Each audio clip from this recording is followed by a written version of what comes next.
been my pleasure to introduce many wonderful speakers, and it is great to be able to add among them Leslie Budewitz. I pronounce it right? Yes, thank you. Okay. And Leslie is, first of all, as a fellow lawyer, she is a lawyer. She's a graduate of the University of Notre Dame, their law school, and practiced law in state of Washington for quite a while, Seattle, and then now practices in Montana. Is that just a teeny bit? A little bit, but mostly now she's a writer, and she served 4 years on the national board of the Mystery Writers of America. She is, more importantly to our group, a past president of the Sisters in Crime National Organization. And in looking through all of her accolades, I found most interesting that she has won she has hit the Triple Crown. She won the Agatha Award for her first novel. She won the Agatha Award for her nonfiction book on books, crooks, and counselors, how to write accurately about criminal law and the courtroom. And as that has been a pet peeve of mine for decades. And she also won an Agatha for a short story. So as far as I know, the only person who has done that, who has made that triple accomplishment. Is there somebody else now? Hank Ryan has four categories. Okay. Well, I did not know that, but she is actually, I think she's still a member of our club. Hank Philippi Ryan. She could be. She's originally from Indiana. Yeah, she is from Indianapolis. She was actually the daughter of the stepdaughter of one of the partners at one of the law firms I worked at. And she has several series. She writes not only under her own name, but also under the name Alicia Beckman. And she's going to talk to us, I believe, about building characters. So, Leslie, the floor is yours.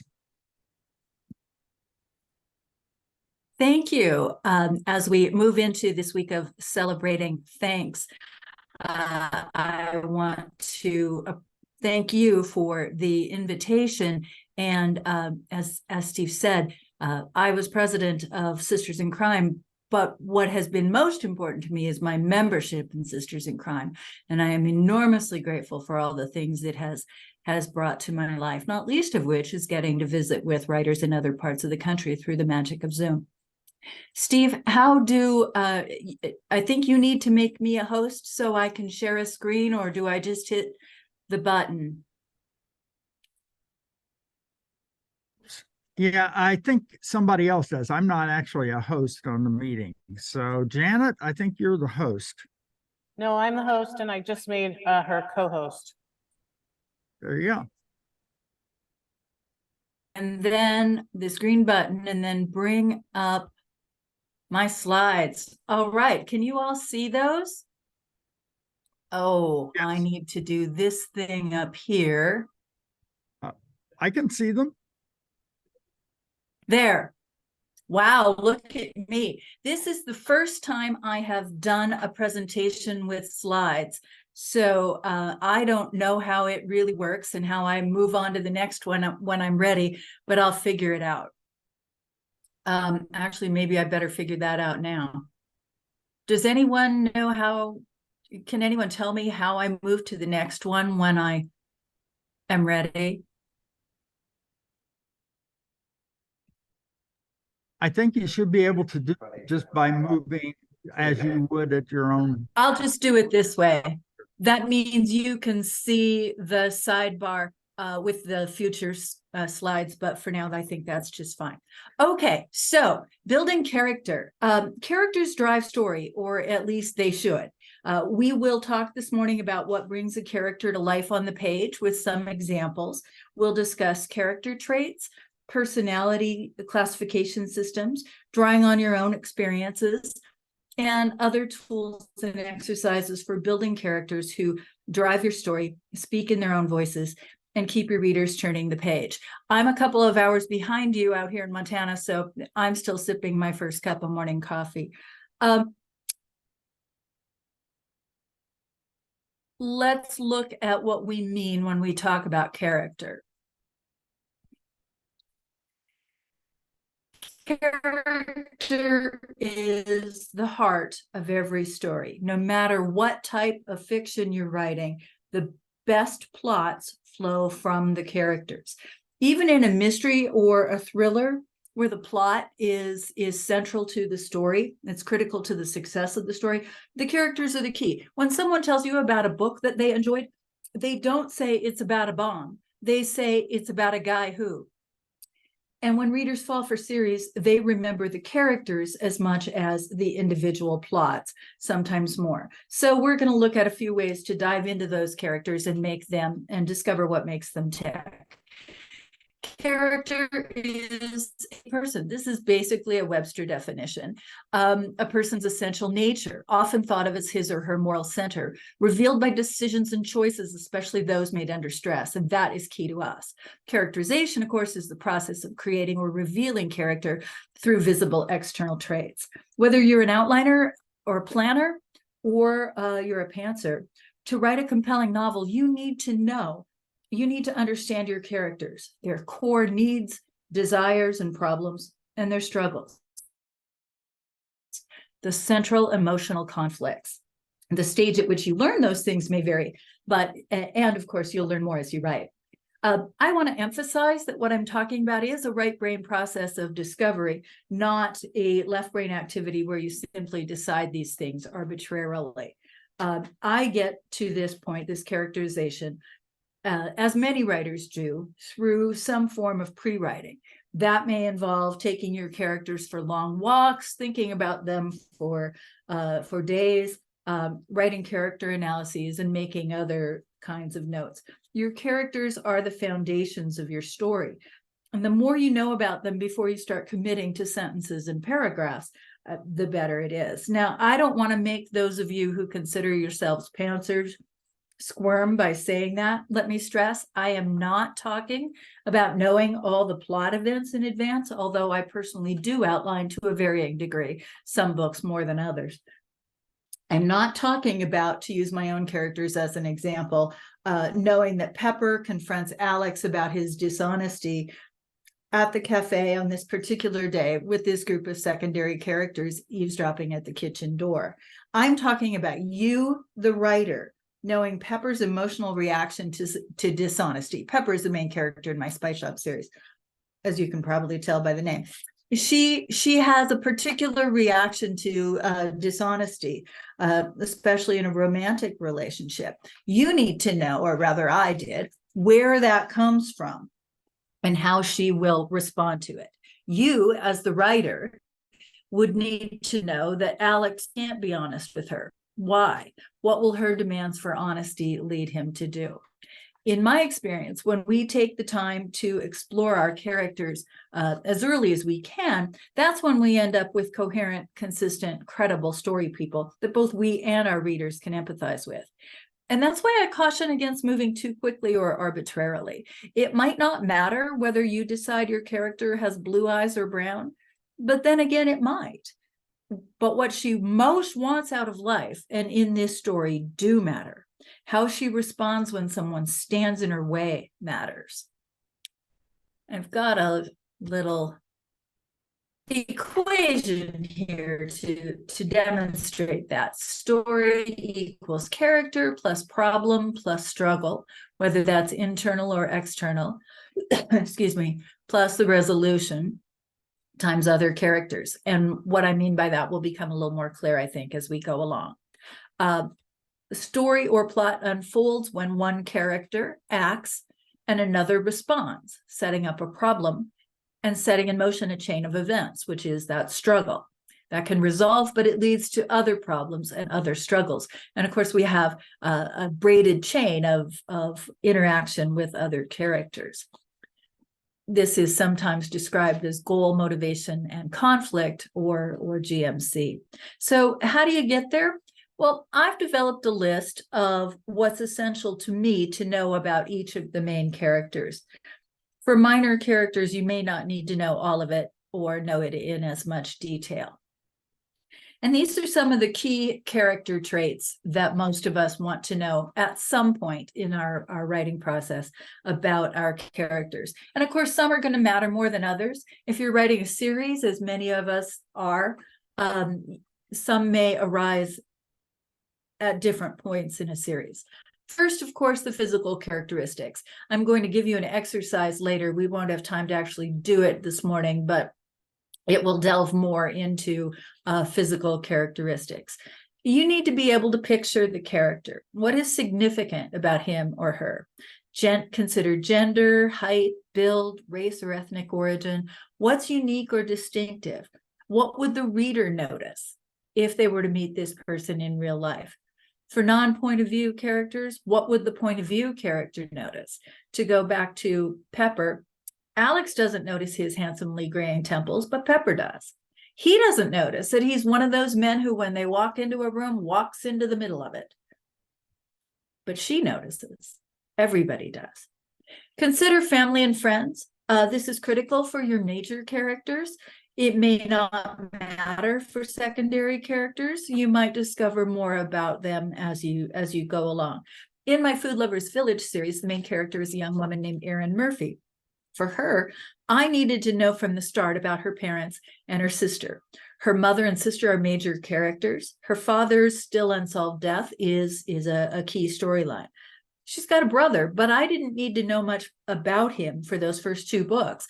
All I really knew were Nick's name, his age, and his line of work. He's a wildlife biologist who focuses on wolves. But in the 3rd book, he takes on a major role, and that's when I started to explore him. Think about your character's personality traits and their source. And we will look a little bit more into one way of getting into this as well. How did Alex develop that sense of himself that Pepper and everyone else notices? This is where you dig into the psychology of your characters. Sometimes it's a little uncomfortable, and we'll talk more about emotional research, which is another key to this. Think about their work. Think about their home. Those are things you may not need to know for every character. For example, in the Spy Shop series, I knew right away from the start where Pepper and her best friend lived, but I didn't know where some of the recurring cast of characters live. The shop staff, for example, some of them I still don't know where they live, even 8 books in.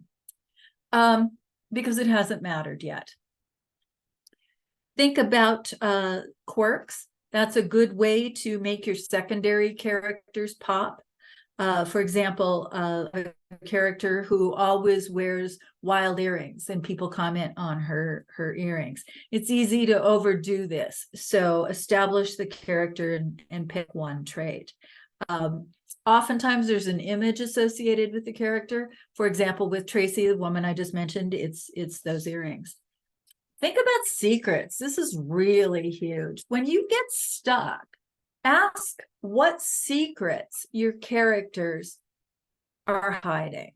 For Erin and her, sort of her antagonist in a way, a woman named Kim, who had been her childhood best friend, they are their secrets are closely tied to some misconceptions that they have about each other, and that's played out at a bit at a time. So the secrets are really important.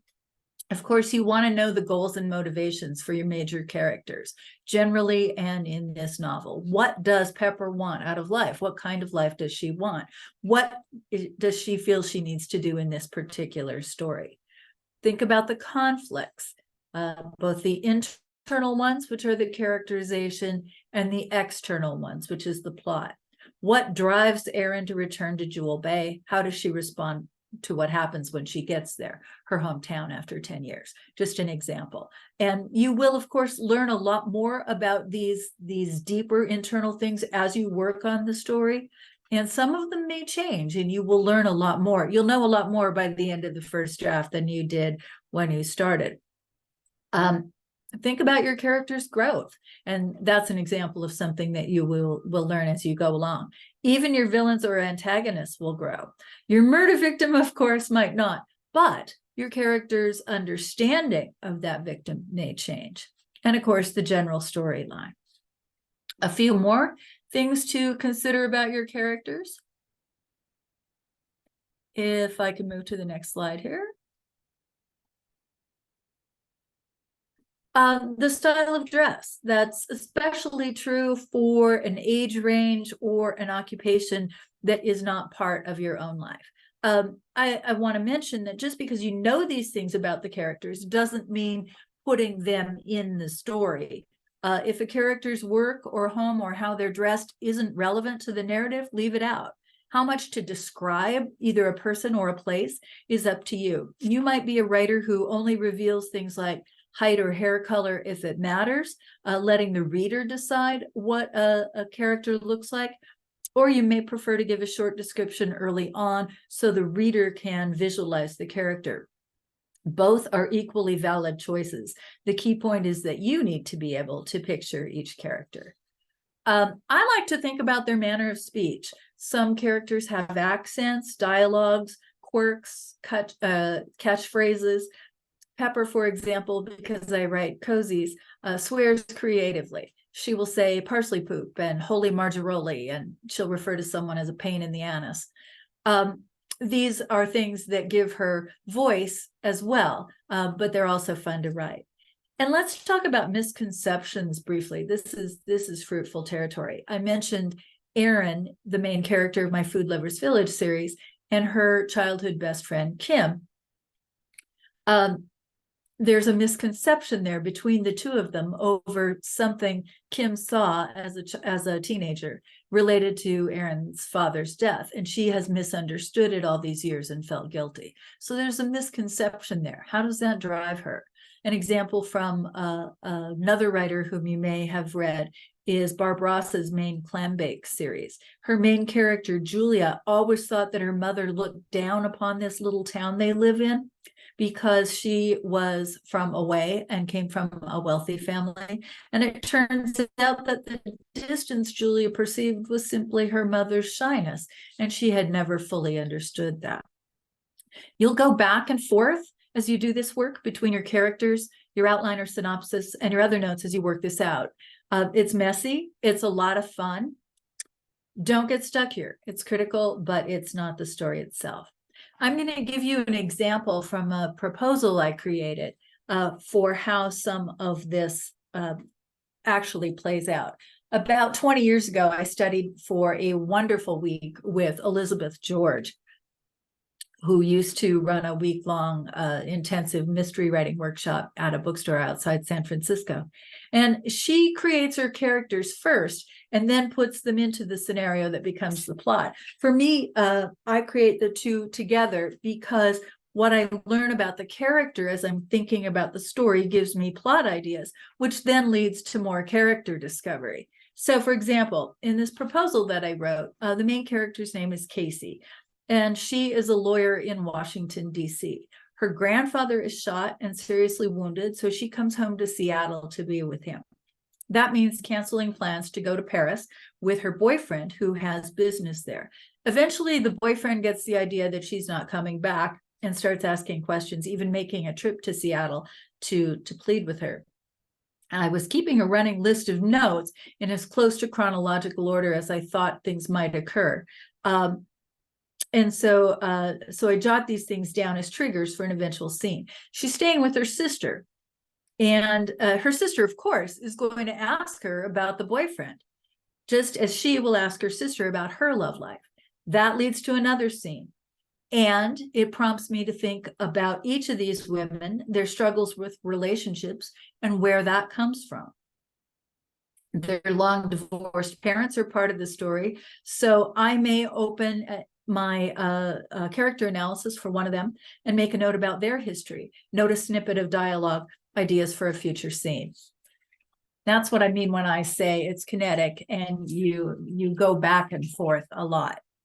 And I think you all understand that yourself from your own experience. Okay. Let us talk about personality classification systems. You may use some of these in your own lives. How can you apply these principles to your characters? For example, archetypes. You may know them from Jung or from gods and goddesses. Think about astrology or tarot. I've known writers who have actually created a birth chart or done a reading for one of their characters. Think about the Myers-Briggs personality inventory. If that's something that you're familiar with, you might think of that. Think of your characters in those terms. The Enneagram is another popular tool for delving into some of your characters. And you will find that by drawing on your own experiences and observations, because as writers, we're all observers, you'll already have figured out a lot of these key traits about your characters, but using one of these systems may help you expand that and fill in some of the blanks and stay consistent. If you're familiar with homeopathy, the constitutional remedy may be useful to you. A lot of people know the Gallup's Strengths Finder. That's another tool. And this last one, the DSM, isn't necessarily, it's not a personality classification system in the same way as these others, but it's a useful tool. It's the Diagnostic and Statistical Manual of Mental Disorders. And this is a really fat, thick, meaty book that psychologists, psychiatrists, and other therapists use. It's expensive, but you can find an older edition in a used bookstore easily. And I would reach behind me and grab my copy and show you, except that who knows what might happen if I try to pull something off a bookshelf.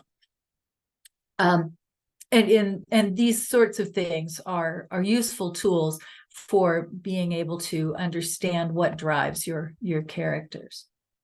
So we don't have time to do any writing exercises today, but I hope that you will do one or two in your next writing session. They only take a few minutes. And I often find that if I use characters from my work in progress, when I do a workshop, those exercises work their way directly into the manuscript. So let's think about a couple of your characters and physical size. A few years ago, I worked on a project with two large men. I don't mean fat, I mean they were big men, 6'3", 6'4", 250, 280. They were just big men. One was forceful, difficult. He barged into conversations.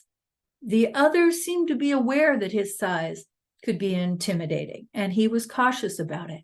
Can you use something like that for your characters? In Prime Rib, which is the second Food Lovers Village mystery, I had a conflict between a fairly large man and a small woman who worked with him. A woman who's 5 feet tall and 100 pounds sees the world and interacts with it differently than a man who's 6'2" and over 250. Another example from a writer whose work you may know. S.J. Roseanne writes a series featuring two PIs, Bill Smith and Lydia Chin. And Bill Smith describes himself as the big, dumb white guy. He is big and he's white, but he's not dumb. But he doesn't say a lot. And she, Lydia Chin, describes herself as ABC, American-born Chinese. She's small, she's got a smart mouth and a black belt. Ethnicity is a factor with them as well, but so are the contrasts between their size. So some ideas for how to play with this matters. It might be height, weight, or some other feature, and consider how that affects how she or he is in the world, how she behaves and responds. Think in terms of safety, power, belonging, attraction, repulsion. Remember the kid in your sixth grade class who was already 6 feet tall? He stuck out and he didn't like it. Think about the small, strong girl who got praised for her gymnastics and developed a tremendous sense of herself. She seems larger than she is. Think about the girl who had acne and never feels confident in her appearance, despite now, as an adult, having clear skin. These youthful experiences of the body stay with us. How can you use them? Think about relative size in an interrogation scene, a pickup moment in a bar, or any confrontation. Find 3 to 5 places in your manuscript where your character's feelings about their body, their size, or some other element of it influence how they behave. Again, this is an example where I'm not suggesting everything you learn needs to go into your manuscript, but what you're after is understanding your character's internal motivations so you can choose the best way to externalize those on the page. When you are writing a character with a different racial identity, gender identity, or sexual orientation from your own, keep in mind the 3 R's: research, respect, and writing a well-rounded character. These are areas where we risk falling into stereotypes, and stereotypes are bad for fiction. There are a lot of resources on the through Sisters in Crime to help you with this. There are a lot of webinar archives, the Equity Project, the Equity 101 course.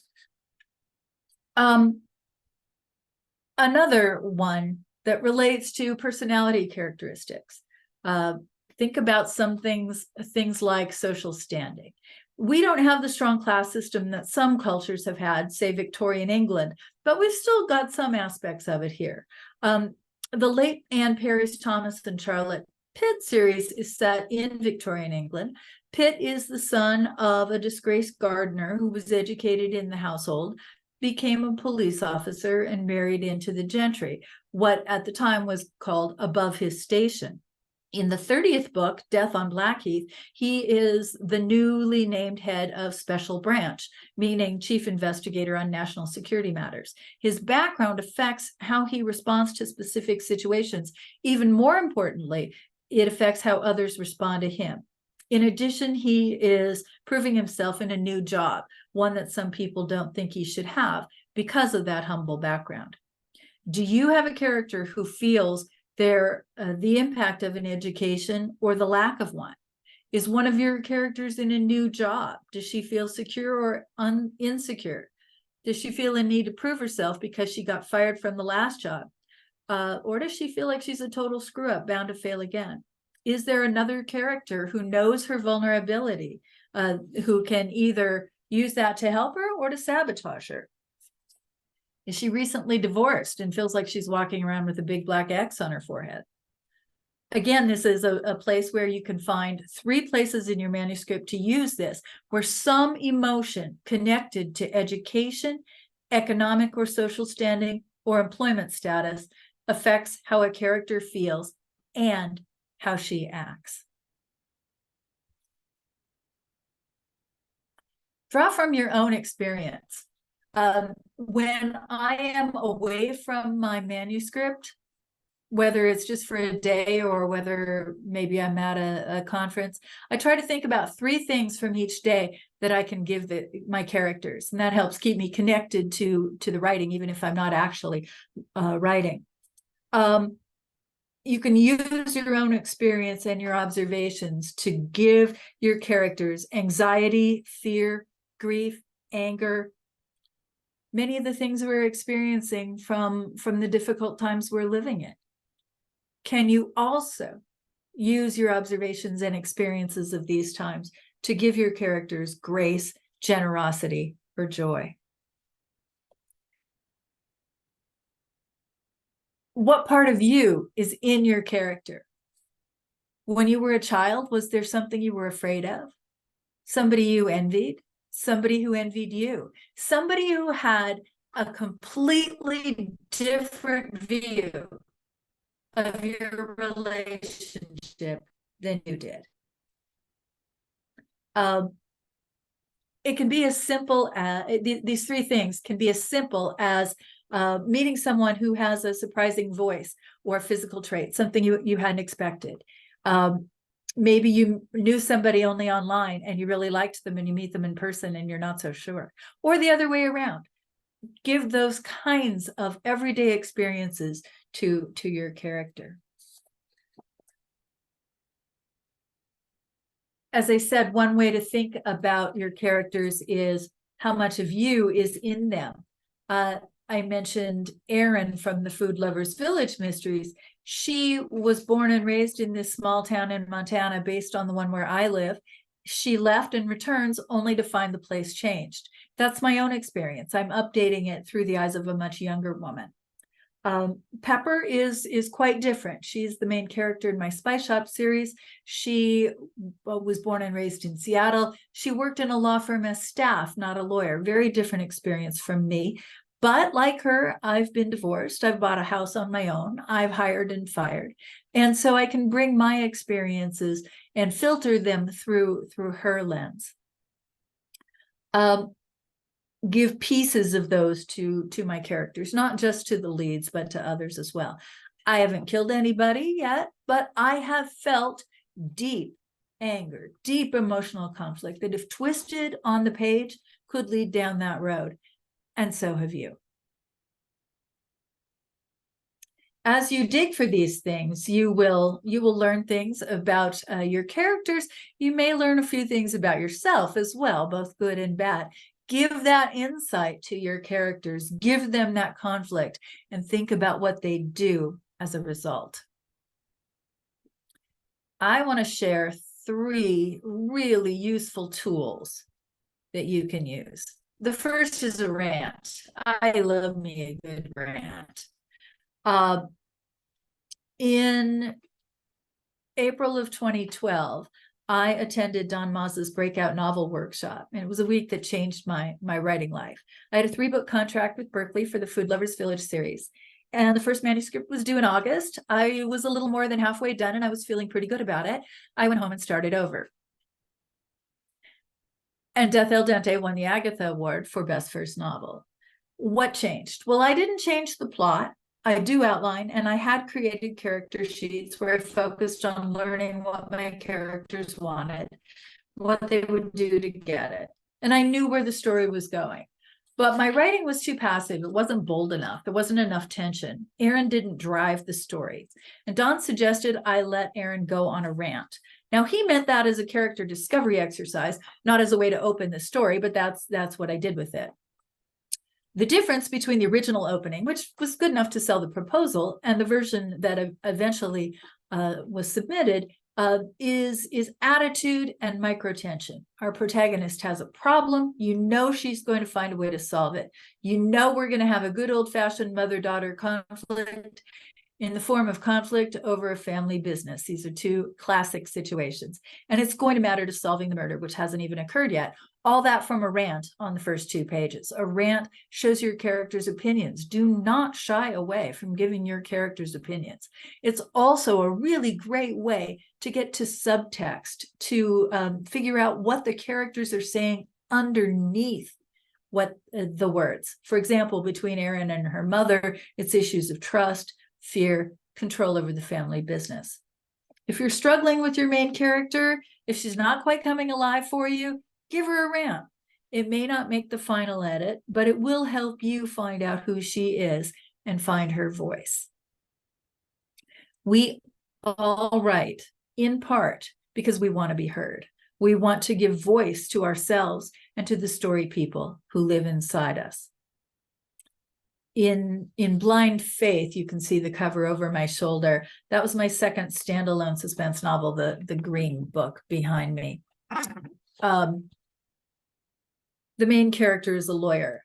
And when I was working on it, I wrote a rant on justice, some dialogue, some internal monologue. And all of a sudden, 125 pages into the first draft, I had that woman because I let her go on a rant. Only small bits of it made it into the story, but those bits really help her come alive.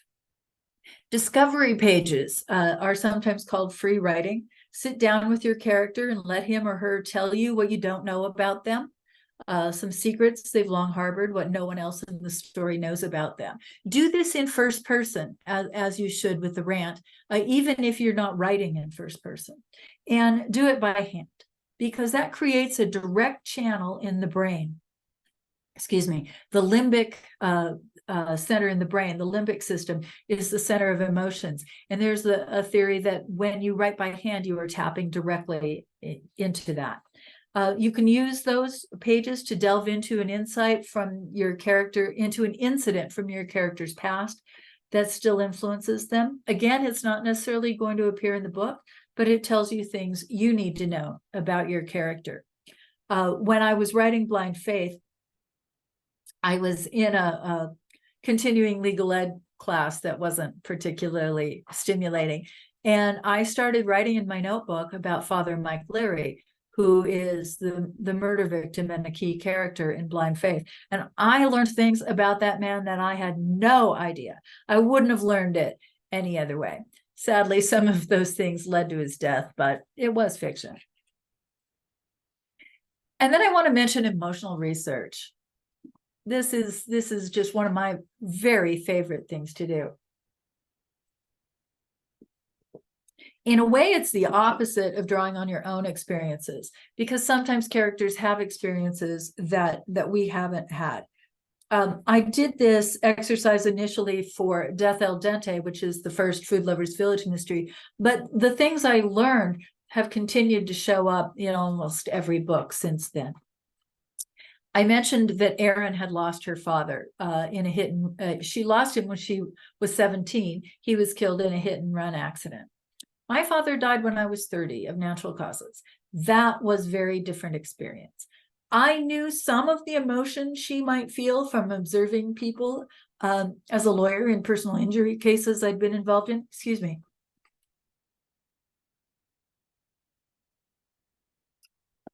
Pardon me.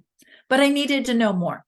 So I sat down and wrote by hand about every person I could think of, every person I knew, well or not so well, who had lost a parent when they were a child. I drew on my own observation, some of it 30 years old, but it turned out that I knew a lot. I wrote about a high school classmate whose father died our senior year and who later lost her own husband when their son was only 4. Leaving her, he was in his early 40s, she was only 4, or excuse me, their child was only 4. And so that gave me a dual perspective.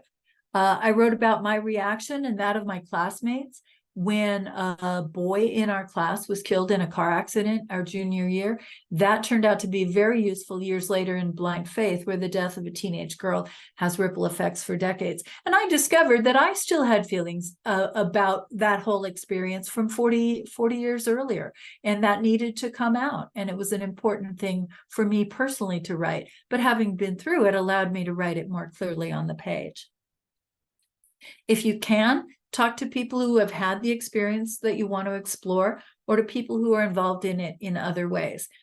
My husband is a doctor of natural medicine with a general practice, and he is able to talk in a general way about a lot of experiences that I don't personally have experience with.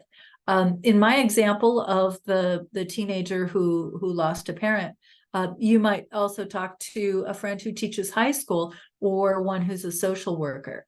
I searched online for guides for teachers and school counselors on dealing with students who had lost a parent.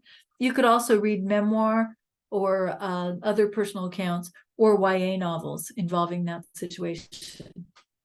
And from all of that emotional research, I was able to see how Erin would have responded, the different ways that her older brother and sister, who were already out of the house, would have responded, and how her mother responded, how that affected their relationship at the time and how it affects their relationship now. Francesca still wants to protect Erin, even though she's 32, and she knows she can't any more than she could when Erin was 17. What does that lead Francesca, the mother, to do and to say when she sees her daughter investigating murder? These things all have ripple effects, right? So in college, in part because of her loss, Erin was kind of aloof, focused on school. She barely noticed a guy who was really into her.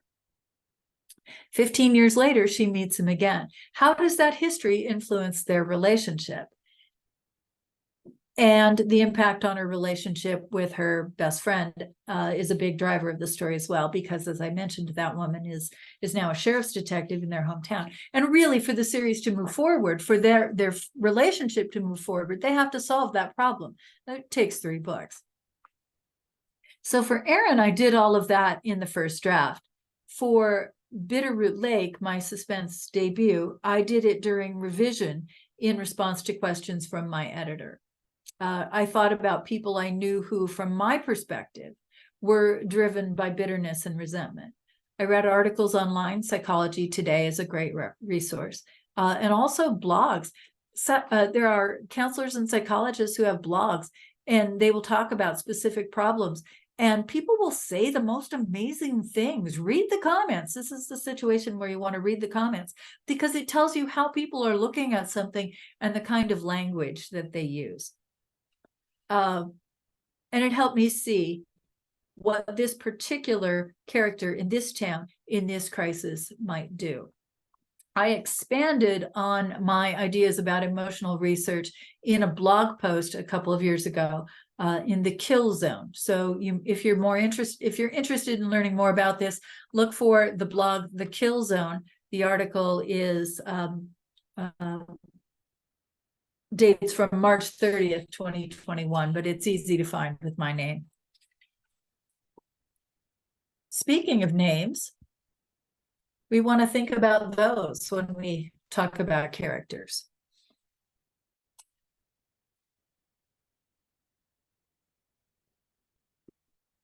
This is my last main section, and then we'll talk about organization and leave some time for your questions. And I'm getting a notice, excuse me, that says the internet connection is unstable. That might mean that you can't see me, but I think you can still hear me. And that's probably because I live in the woods. Names are critical to character. Erin Murphy, as you can tell by her name, is half Italian. Names tell us a lot, and they influence how we think about ourselves. When I was a kid, no one could ever pronounce my last name, and I got a lot of teasing about it.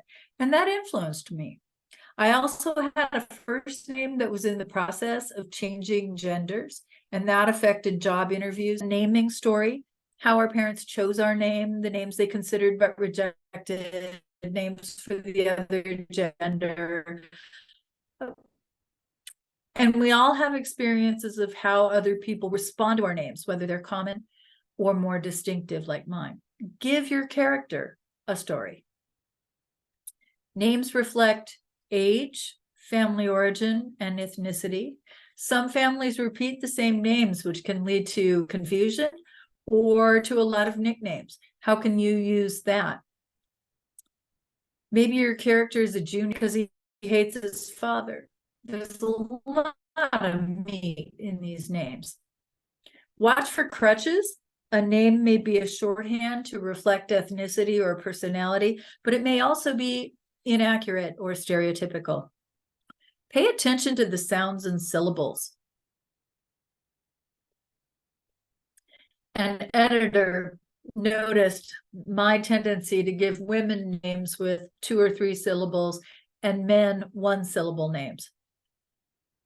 So I've learned to pay attention to the whole book and for your series as a whole, and watch the first letters of first names and last names so that you don't end up with Lisa, Linda, Lori, and Lou all in one story. Nicknames can be great plot devices. Pepper's staff all want to know what her real name is, and she is not about to tell them. You have to read Killing Time to find out what it is, but I will give you a hint. It goes back to that gods and goddesses reference I made earlier. Names are a great source of humor. I play with it a lot. They can also reveal personality and personal history. In Death al Dente, Erin tries to check out a character named James Angelo, and she can't find anything about the man. Turns out he doesn't seem to exist. Turns out he changed his name. It was Jay Walker. You can imagine that to some parents that would be a great joke. To others, it would be a cruel one. Some kids would handle a name like that lightly. others not so much. So now, obviously, most of your characters' parents didn't choose their name with an idea towards influencing their personality, but it's fine if you do. So much of this is subtle. For example, in Peppermint Barked, which is the 6th Spice Shop mystery, there's a character named Joy. A virtue name can be a burden and a challenge. It can be a blessing. It reflects your parents' hopes. So think about things like that. Where do you find names, sources? You've all got some of them already, I'm sure. Your own address book. I come from a very large extended family, and that's helpful. You need to know the Social Security Popular Names Index. If you don't already know that, find it. You can just Google Social Security Popular Names Index. You can search popular names by gender, for by decade, by part of the country, and it goes back more than 100 years. And it's a really important resource. If your community still has a phone book, you can use that. I live in a small town with a weekly newspaper that often lists kids involved in high school sports or drama or the honor roll. That's a great source for younger names. It also occasionally will have a full page ad from the hospital naming all the babies, showing little pictures of the darling little babies who've just recently been born and giving their first and middle names. And that will tell you a lot as well. Those are fun. I am fascinated by cemeteries, and I get names from those. And obituaries are another useful source. Baby name books. And of course, there are some online sources for names from particular countries or ethnicities, and those can be useful. Make a habit of collecting interesting names. One of those little notebooks somebody gave you that you don't know what to do with, make it your name collection book. I'm just going to flash this next screen up really quickly and not say much about it. Well, maybe I will. There is an exercise you can do. It's a prompt that is a form sometimes used in writing poetry with kids, and you can try it with one of your own characters. It's simply called "My Name Came From." My name came, and this is an absolutely true story. My name came from the cutest girl in my brother's 4th grade class. If it's a girl, can we call her Leslie Ann? He asked, his shiny brown eyes, so like mine, wrapping all the things he still can't say into that one single question. And that's an absolutely true story. That is how I got my name. So, how do you organize all this? I mentioned a running names list for the book and the series. I write a character analysis for each of my major characters, especially those who are going to recur. And what I do is use those key personality traits that we talked about earlier. And that's also where I write out the general storyline for that character. And I work some of that out and change it as I go. For example, in Between a Walk and a Dead Place, which is the latest Spice Shop book, the 7th in the series, I knew that there was a conflict between a character named Roxanne and Pepper's boyfriend, Nate. That Roxanne is Nate's ex-wife's younger sister. And Pepper is working with Roxanne on an investigation. Well, I knew that there was some sort of conflict, and I didn't know what it was, and Pepper didn't know what it was either. And the first one I wrote, I didn't like it. The second one I wrote, I didn't really like that one either. It wasn't until about 2/3 or 3/4 of the way through that I figured out what that conflict was. And so there's 3 different versions of it in that first draft, but these are the sorts of things that I might make notes of in that character analysis. And I hope that story is also an illustration of how, even for a planner like me, the characters and their relationships evolve as we write. The late Sue Grafton talked often about her book journal, and she kept one on her computer in her files for the book. And for each day that she worked, she would jot down the date and something that was going on in her personal life, and then she would talk about the story itself. And this turned out to be really insightful for her, because she would get to a point in a book. She told this story on herself. She got to the point in a book where she just was not sure she could pull it off. And she said to her husband, this is the one I can't pull off. I can't do this. He said, Sue, go look at your journal. I bet you say that every time, right when you get to write about this part of the book. And she looked back at her story journals and realized, yes, in fact, he was right. She did get to that point with every book, and that gave her the confidence to be able to move forward. Also, this is just a really great place to keep your notes, to keep track of things as you're work things out. If you like to track your goals, your writing goals, this is a good place to do it. You know, how many pages or how many words. You will probably also need a physical notebook as well, just because you can't always have your computer with you. I should have grabbed my series Bible and my sketchbook to show those off, but the series Bible is just a fat 3-ring binder. After all, I am a former lawyer, and we do like to keep notes and file things.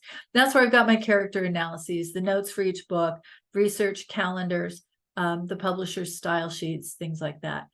For Food Lovers Village, I used a bulletin board because it was interesting to try. It is not something I've continued to use, but I put pictures and images that I had found that might be relevant to the book on it. As I said, that was useful for me for that book, but it isn't something I've continued to use. Some people do that with Pinterest. I keep a Pinterest board for the book, but it's mostly for images so that I can find them again. And if I want to share them with readers, I can. It's also something that I can give to the publisher for cover design. One thing that's been really important for me for my Spice Shop series is a sketchbook. And it's just sort of a collage place where I have sketched out odd, interesting things I've seen when I've been walking through Pike Place Market. It's how I figured out the map of the store. I've got a sketch for the layout of Pepper's apartment, that sort of thing. You might find that sort of thing useful. Let me give you some references for character development that I have found important and useful. I mentioned the literary agent and teacher Don Maass, M-A-A-S-S.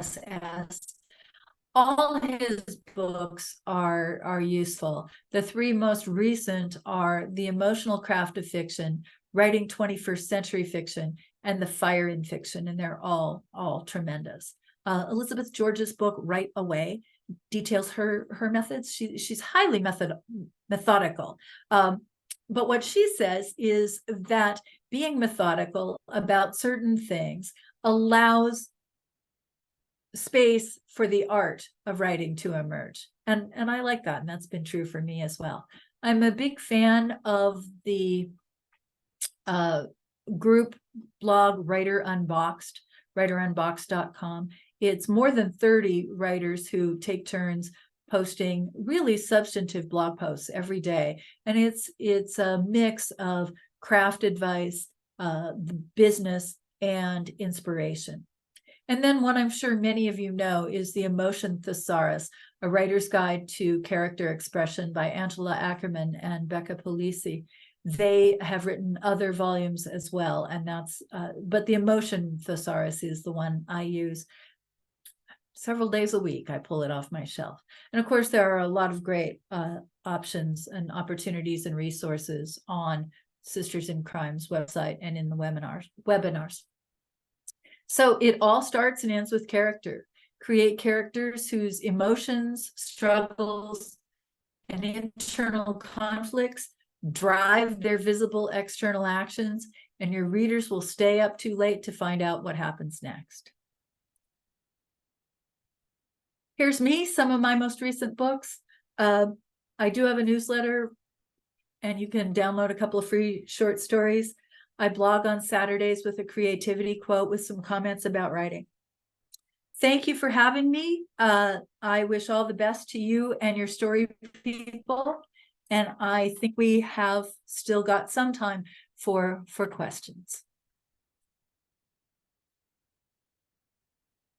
And maybe even answers.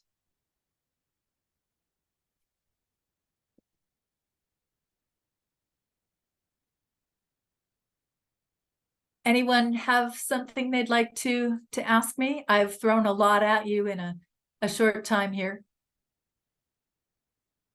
Diana, can you take any questions from people there in the room?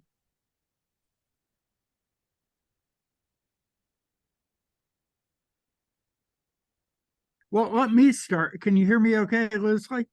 I certainly can. Okay. Well, let me ask you a couple of things about your writing.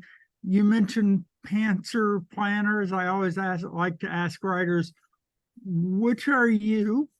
And also, what technology, if any, do you use? Do you use, pad and paper? Do you use just sitting at your computer? Do you use something like Scrivener?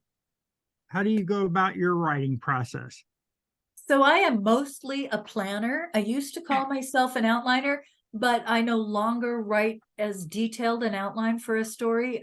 I wish I could. It just seems to have slipped away a little bit. But I do have a plan. I know the characters. I get to know them and figure out what I think is going to happen and break it down in chronological order as best I can, leaving room for surprises. When I'm writing a cozy, I generally know the structure of the story and that things are going to happen in a fairly short time frame within a week to 3 weeks. And so I always have a calendar that I print out for that story, and that helps me. That's almost as sophisticated a technology as I get. I do not use Scrivener. I am pretty much a old-fashioned in that I do write on the computer, but I print out a lot of things and I keep a lot of notes, like that 3-ring binder I mentioned. What is what's the best piece of advice about writing that you've ever received, and what's the best piece of writing that you can give to people who want to, ranging everything from people who are just starting out to people who are experienced and just need that extra push? Well, I hope that some of the things I have said today will help give you a little bit of a push. The novel that came out this summer, Between a Walk and a Dead Place, was my 16th book.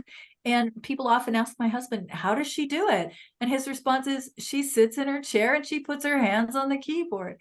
And it is as simple as that and as difficult as that. Sometimes staying focused is hard. It's really great when it's going smoothly, but sometimes figuring out what happens next and taking the story to the next level is hard. The first most important thing I want to say is congratulate yourself for being where you are in the process, whether you're still working with the first draft or you're putting out your 16th book. Creativity it's deep in each of us. It is part of our purpose as human beings to create things, whether it's relationships, projects, houses, books, artwork, recipes, families, organizations. We create things. And so celebrate that in yourself. And that's really a generic piece of advice, but I think that it's one of the places where I'm at right now, is recognizing that we all have that purpose, and everything we do is something that didn't exist before in the world, and there's value to that, whether other people ever see it or not. As far as specific writing advice, really it comes down to read, write, repeat. Learn to read as a writer. Figure out what you like to read and what you like to write, and read it, and learn to teach yourself how to analyze that. Sisters in Crime has been doing a new program. I haven't participated in it yet, on learning to read like a writer, but there's also a tremendous book by Francine Prose. I'm looking at my shelves, seeing if I can read the title. I think it is called simply Reading Like a Writer. And that's a useful, it's a good book. But it's a really important thing to do. If there is a fairly recent book in a style that you want to write in, that you really admire, break it down, outline it, figure out what that author did, and then go from there. Diana, you have some questions there? Can you hear me okay? I Yeah. can. I've still got my Okay, screen up. great. Maybe it's better if I take that down. Maybe. I mean, if you can hear me, that's fine. I was wondering how easy is it to find those references on the Nationals website that you mentioned? You could go to Sisters in Crime and get references and Yeah. past discussion. So you're all Sisters in Crime members, and so you regularly get every week or two a bulletin from Sisters in Crime, and there Yeah. is near the bottom in there section that refers to the equity project and to the equity programs that the organization has put on. Click on that and that will take you there. But if you go directly to the website, I don't want to pull it up right now because I don't want to mess up my internet connection with you, and I'm afraid that might happen. But I think it's under education, and there are the equity projects, but there are also the archived webinars. And Sisters in Crime has been doing online webinars actually since before the pandemic hit. And so there's years worth of archives there, everything from interviews with agents and editors, panels by authors, content like, for example, I did a presentation on common mistakes writers make about the law. I think Doug Lyle has done one on medicine. There are others like that. And then a lot on writing craft. And as a Sisters member, you have access to all of that free. Okay, thanks. Does anybody else here in the live audience have any questions for the speaker? I think it was a wonderful presentation. That is true. Thank you so much, Leslie, for joining us today. My pleasure. My Thank pleasure. you, Leslie. Thank you very much.